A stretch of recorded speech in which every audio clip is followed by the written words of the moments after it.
Anyway, let's get started with the Lina Khan situation. I got to pick up Kaya real quick. And I'm going to run this Donald Trump 20 minutes after my interview with Lina Khan decided that that Donald Trump 20 minutes after my interview with Lina Khan decided that that he would not have Lina Khan as the Lina Khan would not continue her tenure as the commissioner of the FTC. God damn it! I hate this shit so much. What the f is going on, dude? All right, there it is. But yeah, let's play this. Donald Trump announced yesterday that he was picking current FTC Commissioner Andrew Ferguson to lead the agency, which is obviously now helmed by Lina Khan, who we cover a lot on this show. Ferguson is kind of a known figure for people who follow these types of things. But let's go to the next element here. This is Trump appointing Andrew Ferguson. This was being circulated by his allies. Ferguson.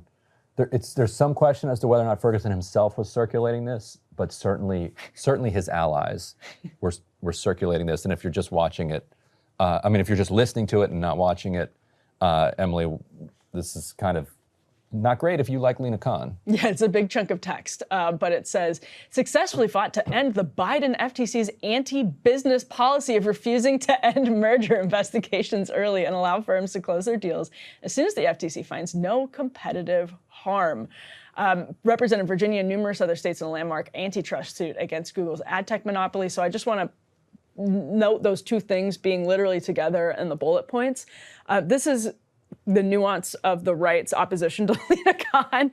There are some people on the right, including J.D. Vance, who've been very positive about Lina Khan, others who have been sort of in the middle about Lina Khan, and then a third group that are just absolutely opposed to Lina Khan at every turn. Ferguson appears to be somebody in the middle.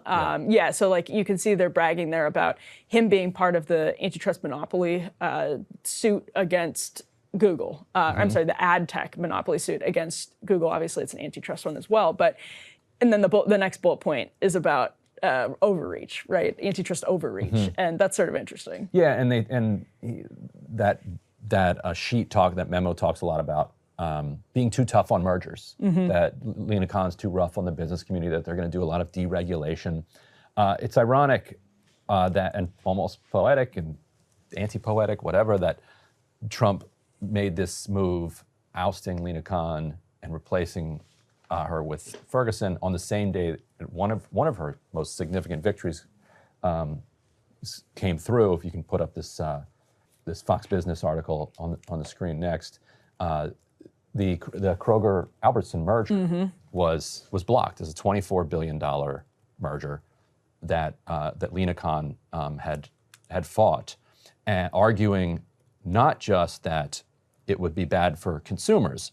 There's agreement across the spectrum, even among the kind of pro-business side, that if you can prove that there is going to be harm to consumers, then you can block a merger. That's called the Consumer Welfare Standard. Now, the if you can prove it is the part that the pro-business side hangs their hat on and says, and just constantly argues, well, all these mergers are going to be good for consumers. We're going to give you lower costs, and look, it's going to be wonderful. Trust us. And then it happens, and then it's not, and it's done. So you're screwed. In this case, she argued that actually, additionally, the FTC, and going back to its original meaning, when it was created, and so when some of these acts were created that enabled its powers, the power of workers and the well-being of workers matters too. And so she argued that this merger would depress wages, would make it, and would hurt worker power, which is also an interest of the federal government, of the people of the United States, which is kind of a radical take. Like, well, we're supposed to care about workers? What? Yeah, actually, it's in the law. You're supposed to. Here she is, I love this, talking to Hasan Piker on his stream about this. This decision being blocked, what kind of labor protections does that offer to people that are working at these corporations? So one thing that our lawsuit alleged was that if this merger goes through, it's going to mean higher grocery prices for shoppers, but it's also going to be worse for the workers. And this is the first time that the FTC has ever sought to block a merger, not just because it's going to be bad for consumers, but also because it's going to be bad for workers. And, especially in recent decades, antitrust enforcers had not really been focused on the worker harms as much, and that's something we've really looked to change. So the complaint lays out how previously, when there has been competition between Kroger and Albertsons, that the workers at each store were able to use that competition as leverage when they were trying to bargain. And that that's my famous little girl Kaya right there. Look at that. She famous.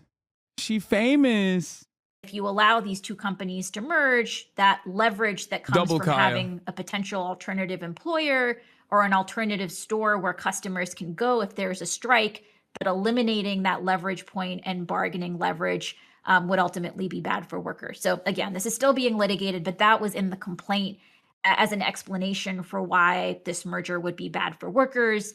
When the FTC team put on the trial, they actually had on the stand some of the workers that are currently employed by these stores so that they could also share their experience. And just generally, there's a lot of empirical evidence that now shows that after mergers, workers have seen, pay cuts or a limit in any pay rises.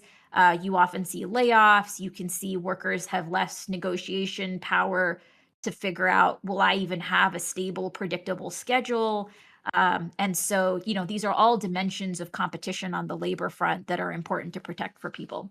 First of all, it's pretty cool to have an FTC chair that goes on Hasan Piker's stream. We were 4 years in power. It was quite a run. We'll see. We'll see where it goes from here. The big fear among supporters of the kind of Lina Khan approach to FTC was that Melissa Holyoke, who was a commissioner on the FTC, that she would get the chair gig, and she's as hostile as you can get to the kind of Khan-Cantor wing of that bipartisan, transpartisan movement. So the fact that she didn't get it is something, but the fact that somebody got it who says that that she was too tough on mergers, like the day that she blocked this huge, because what the Wall Street Journal would always say about her is, oh, she filed another frivolous BS case that's just going to eat up money, and then when a judge gets this complaint, he's going to knock it away because this is a child who doesn't even belong in this job, and she doesn't understand how the law works. And time after time after time, the judges are like, these are good points. This merger's blocked. Well, what she said on Hasan's show there is so it's one of the reasons conservatives don't like her is because, as Rachel Bovard has talked about to us and others, is the consumer welfare standard of Robert Bork was gospel on the right for a really long time. Not just the political right, but just sort of the pro-business community for a long time, the consumer welfare standard. And what Lina Khan was saying there is that it's not. And when we're saying pro-biz, they mean pro-big business. Yeah. And also the mergers and acquisitions lawyers who make money on these mergers. Absolutely. Pro-big business. And the consumer welfare standard is predicated on this idea that consumers will choose to shop at places where they treat workers well. And that is not the case when you have monopolies, right? It's this ridiculous sort of cycle. And Ryan, I just looked this up, actually. We invited Andrew Ferguson to come on a Friday show with Matthew Stoller to talk about conservatives and antitrust policy back in June, and never got a response. So your point about Lina Khan going on the Hasan Piker stream is really interesting, because one of the reasons Khan irked a lot of people in the business community is that she's the new Brandeisian, right? She's actually very much in the moment, and that was irritating because it was a threat. It's this is a popular movement behind Lina Khan. And she was unafraid to get media coverage around these actions.